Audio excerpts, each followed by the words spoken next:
Welcome to another Fun Fact Friday with Cade Mark Law. Did you know about Garrett Morgan?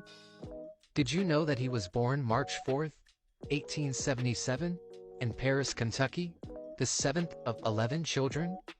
He played point guard on the family basketball team. We're kidding, but my man's parents were Mike and Carol Brading before anybody knew about a Brady Bunch. Did you know that in 1895, he moved to Cleveland, Ohio, where he began repairing sewing machines? Did you know that this experience sparked Morgan's interest in how things worked, and he built a reputation for fixing them? In fact, his first invention made during this period was a belt fastener for sewing machines. Did you know that after this he was hooked on inventing? He no longer had interest in repairing other people's inventions. He wanted to create his own. In fact, he received his first patent in 1912 for the belt fastener. And in 1913, he incorporated hair care products into his growing list of patents. He launched the G.A. Morgan Hair Refining Company, which sold patented hair cream, hair coloring, and a hair straightening comb invented by him. Did you know that in 1914 he received a patent for his smoke hood, also known as a gas mask? That same year, he launched the National Safety Device Company. Did you know that in order to successfully sell his new gas mask invention around the country, he resorted to using the tactic of hiring a white actor who would take credit as the inventor rather than revealing himself as the inventor? Did you know that for demonstrations of the device, he would sometimes dress up in the disguise of Big Chief Mason, a purported full-blooded Native American? He would demonstrate the device by building a noxious fire fueled by tar, sulfur, formaldehyde, and manure inside an enclosed tent. Disguised as Big Chief Mason, he would then enter the tent full of black smoke and remain there for 20 minutes before emerging unharmed. Did you know that Morgan's breathing device became the prototype and precursor for the gas mask used during World War I, which protected soldiers from toxic gas that was used in warfare? Speaking of world wars, did you know this man was like Captain America, the first Avenger, and was a real-life superhero? In 1916, his gas mask received national recognition when Morgan rescued workers trapped in a water intake tunnel 50 feet beneath Lake Erie, using the smoke hood to protect his eyes from smoke and featuring a series of air tubes that hung near the ground to draw clean air beneath the rising smoke. Let's break down what happened.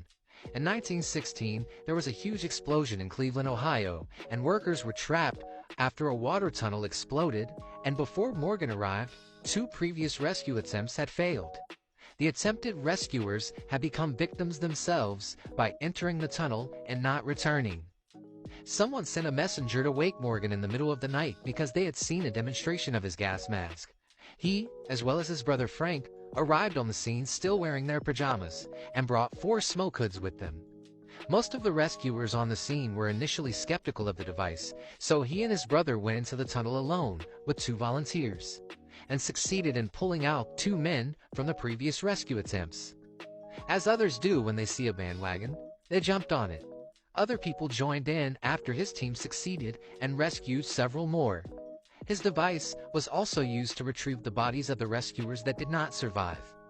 Morgan personally made 4 trips into the tunnel during the rescue, and his health was affected for years afterward from the fumes he encountered there.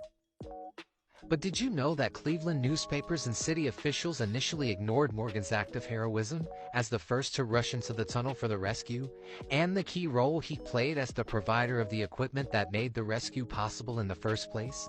In fact, it took years for the city to recognize his contributions. The mayor of that time, Harry L. Davis, failed to put Morgan's name on the list of recommended heroes, and city officials even requested the Carnegie Hero Fund Commission to issue medals to several of the men involved in the rescue, but excluded Morgan from their request. A group of citizens in Cleveland tried to correct for this omission by presenting him with a diamond-studded gold medal. Still, did you know that after the heroic rescue, Morgan's company received more order requests for his gas mask from fire departments all over the country? Of course, when the national news contained photographs of him, officials in a number of southern cities canceled their existing orders when they discovered he was black, but he still ate. And he was also given a medal from the International Association of Fire Engineers, which made him an honorary member Did you know he wasn't finished telling you to hold his beer, as Morgan would also go on to create the traffic signal in 1923 after witnessing a horrible car crash at an intersection? Well, really not a car crash, it was a crash between a car and a horse-drawn carriage. But this crash sparked inspiration in Morgan to prevent the likelihood of future events occurring. Before this, the traditional way of road signaling was through a police officer, but this method was laborious and less visible to drivers. Also, the only two options were stop and go, which made the flow of traffic difficult to navigate. So did you know that Morgan created a folding traffic signal with folding arms that had stop and go written on them and were situated on a post above traffic? It kinda sounds like SpongeBob.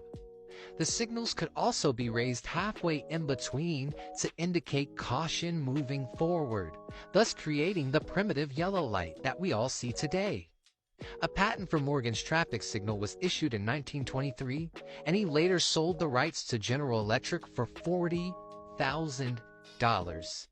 That's right, before this man, no one had the common sense to go, hey, maybe we should have more signals than just stop and go, instead of just shrugging and praying as we pass through intersections in our horse-drawn carriages. Did you know that this man never stopped inventing? Even after developing glaucoma and being functionally blind by 1943? One of his last inventions was a self-extinguishing cigarette, which used a small plastic pellet filled with water placed just before the filter. Did you know that he did all of this on a 6th grade education? Because like many black people growing up at the turn of the century, he had to quit school early and begin working full-time to help support the family? Did you know any of this? Well, now you do. Garrett Augustus Morgan Sr., the inventor of the modern traffic light and the gas mask, a pioneer for black inventors, the forefather that made Soul Glow, Hair Club for Men, and Steve Harvey's Man-Piece possible, and the subject of our Fun Fact Friday. Protect your brand, grow your business. Cade Mark Law, Fun Fact Friday.